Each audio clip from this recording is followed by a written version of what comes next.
guys, back in the video. Today's video, I'm going to be fulfilling my promise, and we're going to be reacting to Once the Entertainment. So we're going to be reacting to 4 disturbing true horror stories animated by Once the Entertainment, 240k views, and uploaded 4 months ago. That's not that bad, actually. Story 1.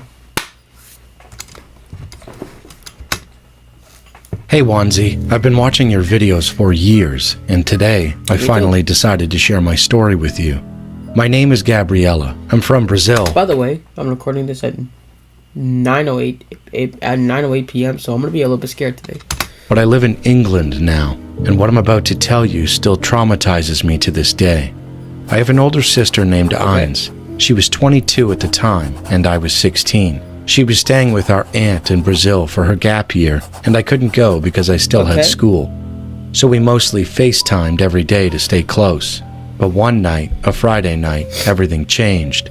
I was lying on my bed, just chatting with her on FaceTime, when suddenly she froze. Her eyes were wide, staring at something behind her phone that I couldn't see. I asked her, "What happened?" She whispered that for the past few days, she had seen a man holding an umbrella, just standing perfectly still outside. But she said something that made my heart drop. She said, "He has a shadow, so it can't be a ghost." I laughed at her for being scared. I really thought she was just overreacting. Then she ended the call. A few seconds later, she sent me a video. Inez?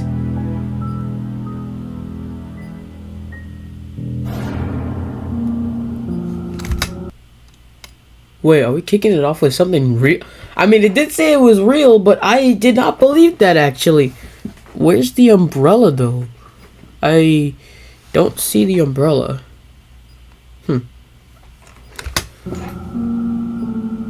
I watched it, and I told myself it was nothing. I tried to brush it off, but I shouldn't have. The next day, I went out with my friends, Benjamin, Sandra, and Darren. We were the type of kids who loved messing around and getting into trouble. Hey, that's me, Mohammed, and my good old friend Anthony. You all know him from the birthday party. Oh, and Debate, I didn't forget about you. At night, we went to the park at 11 p.m., vaping and hanging out, until Sandra pulled out a Ouija board. I was excited. I believed in the paranormal. Did you all ever see that meme? You have to be 21 to drink, 21 to smoke, 18 to do adult things. But at the very young age of 9 years old, you can talk to ghosts or something like that. Have you ever seen that meme? That meme is so funny. Have you guys seen that thing? I'll put it up right now. But I didn't realize this night would change that belief forever. I FaceTimed my sister again and showed her the board. Her face instantly turned pale. She started screaming at me not to play with it. Please, I ignored her. I hung up. She kept calling, but I didn't answer. Sandra started the session. She put her fingers on the planchette, the small piece you use on the board, and asked, "Is anyone here?" Nothing happened. So I grabbed the planchette myself and, like an idiot, asked, "Is the man my sister saw in Brazil a ghost or a human?" The moment I said those words, the Ouija board flew out of my hands. Not slipped, not fell. It was yanked with force and thrown onto the ground. We all screamed and ran home. My mom yelled at me for being out so late, but I couldn't even think straight. The next day, things got worse. The lights started switching off while I was in the shower. I heard voices calling my name when no one was home. I woke up with bruises on my knees that I couldn't explain. That's when I told my mom everything, every detail. She didn't ask a single question. She just called a priest. He came to our house, prayed over every room, blessed the house, blessed me. And after that, everything stopped. And I still wear a rosary every day, a cross necklace Christians use for protection. I never take it off, not after what happened. Oh, that's actually horrifying. I don't like that. Wait. I'm scared to even go back to that. Look at the face. Oh, I never take it off. Not after what happened. I don't like that. That's actually very... Yo. Dude, I already told you, it's 9 p.m. 9:10 actually now.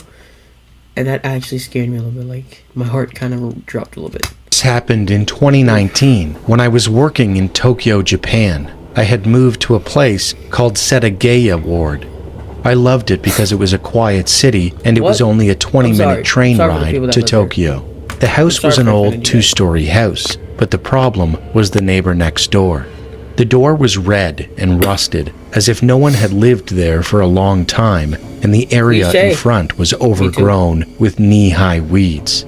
The owner of that house must always be walking through those weeds. Every day when I left my house, I looked at the house next door and thought of that.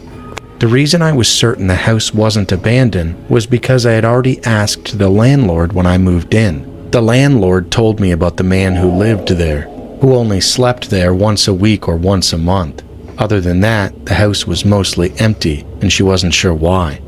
I felt uneasy, but I just brushed it off. Then one day, exhausted from work, I was walking home when I glanced over at my neighbor's house and saw a dark silhouette standing in the window. The figure was staring at me.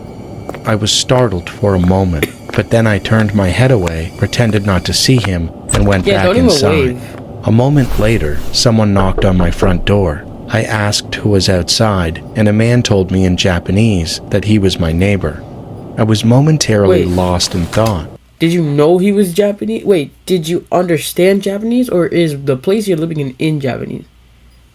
In Japan. I mean, I don't know. I mean, I'm sorry, because I don't know my places. Honestly, I didn't want to open the door. So, for about 5 minutes, I stood in silence, trying to decide what to do. I hope there's a people. Silence flowed, and I couldn't tell if he was still there or if he had left. And then the silence continued, and I finally assumed he had left, and I felt a little relieved. The next day, as I was leaving for work, my heart nearly stopped, because on the wall next to my front door was written in red, Henry, my name. It looked like it was written in red lipstick. I couldn't figure out how he knew my name. I suddenly remembered my landlord and felt a surge of anger. She was the only person I could imagine would know. I called her and got angry out of the blue. She, in a dumbfounded voice, said she'd never spoken to my neighbor. I thought she was lying, but there was nothing I could do, so I just let it slide.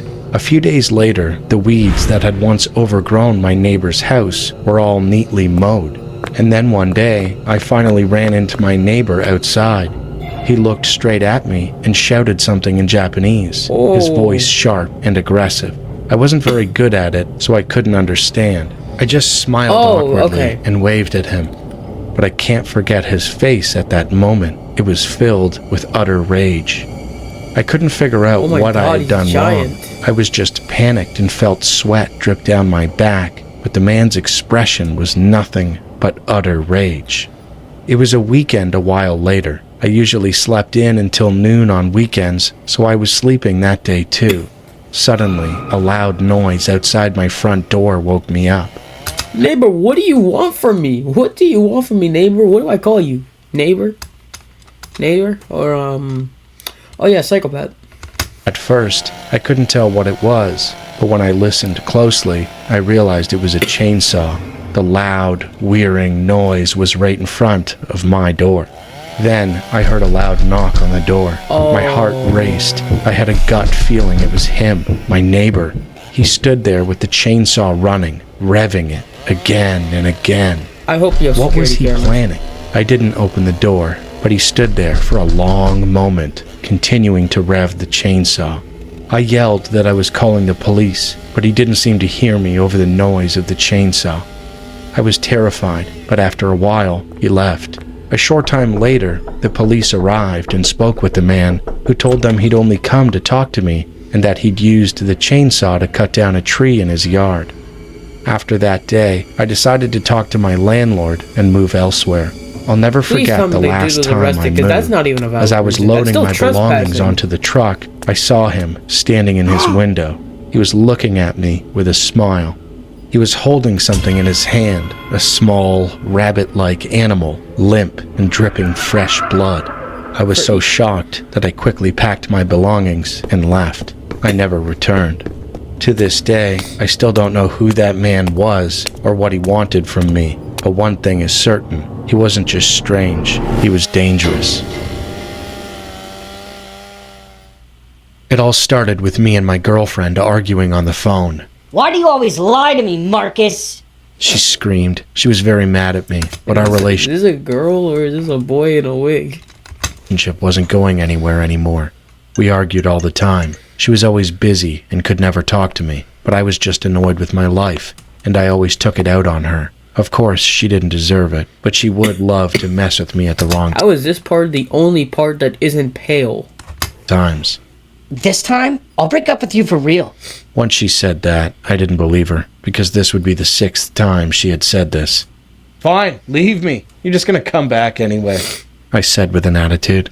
As I sat there and waited for a response, there was nothing but silence. I was confused and just guessed she went on mute, What a but lovely suddenly relationship. she whispered into the speaker. Someone is here. My heart dropped. At first, I thought she was joking. Stop joking, Layla. That's not funny. All I could hear was shuffling and movement. I didn't know what to do. All I could do was think of the worst. She whispered. I'm not joking. I'm scared, Marcus. I'm scared. After she said I'm that, scared, utter fear Marcus. shocked through my body. I was scared too. I heard her hard breathing and the trembling in her voice. I hear them coming upstairs. I didn't know what to do. So many thoughts ran through my head, and all I could think of were the what-ifs. At first, I thought I should call the police, but I didn't want to hang up because what if something happened? I needed to hear. I couldn't use anyone else's phone. I was home alone. Then, I thought to text her mother, but I remembered her mom slept downstairs and the intruder probably already got to her. I had so much adrenaline, but I had to calm myself down. Why is he saying that so casually? Oh, I was gonna call her mom, but the kidnapper or the intruder probably got to her. So I could listen to what was happening. As I waited, I got impatient and scared, wondering if something was happening. So I texted her so my voice wouldn't get caught. I texted, "What's going on now?" As the text delivered, I heard my message ring from her phone. Her ringer was on. My heart dropped when I heard it. It was loud and vibrated the floor. She heard it as well and gasped. As what happened, I heard her door open. I knew it was too late, and I started to cry. She whispered to me. I love you forever, Marcus. Those were her last You just wanted words. to break up with me. I was How do you love muted, me of now? course, but all I could do was start Yay! praying, hoping, maybe, just maybe, the intruder that's wouldn't find her. Sorry. Unfortunately, he found her, and what I heard that night will haunt me forever. I heard her screaming, yelling at him. Stop! No, please! I couldn't bear to hear her. I was so scared. I covered my ears, crying. I'm still not sure what he did to her, but her screams didn't last long. When it ended, I knew she was gone. I unmuted and whispered, "Layla, are you there?" It was silent, and after a while, I guess the phone died because the call just disconnected. The police announced my girlfriend and her mother dead on the scene. They took me in for questioning That's because I was on the honestly the most random phone thing and heard I've everything that night.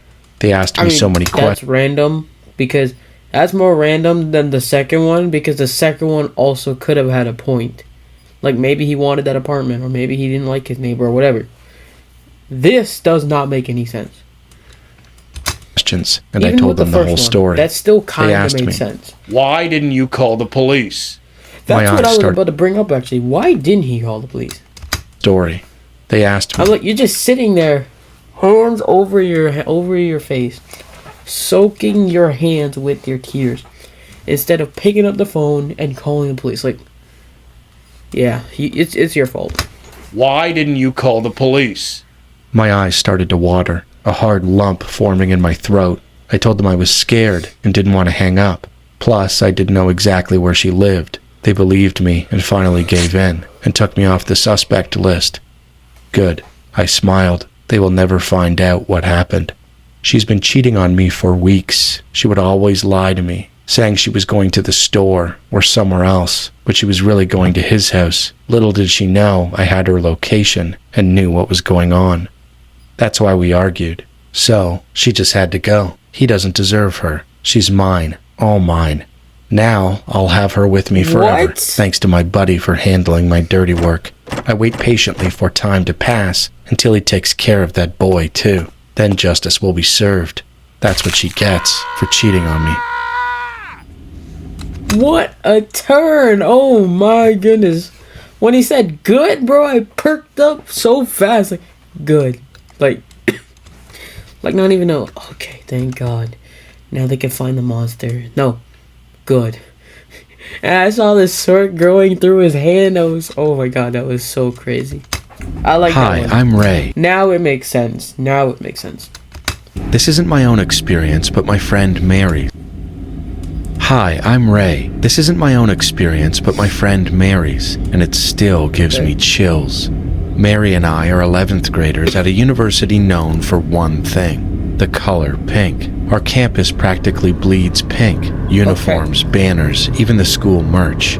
So it used to be an all-girls school, and that history comes with stories. People say strange things happen after 6 p.m. Former students talk about hearing a dog bark late at night. Some even claim they've seen the foundress of the school roaming the halls. One afternoon, we had to stay late to finish a filming project. The building we were in has a reputation for being haunted. Oh, but speaking of filming project, I'm actually working on editing a video for something from my school, so they brought that up. That's actually very cool. The video is actually done. Send it to my professor and see what he says.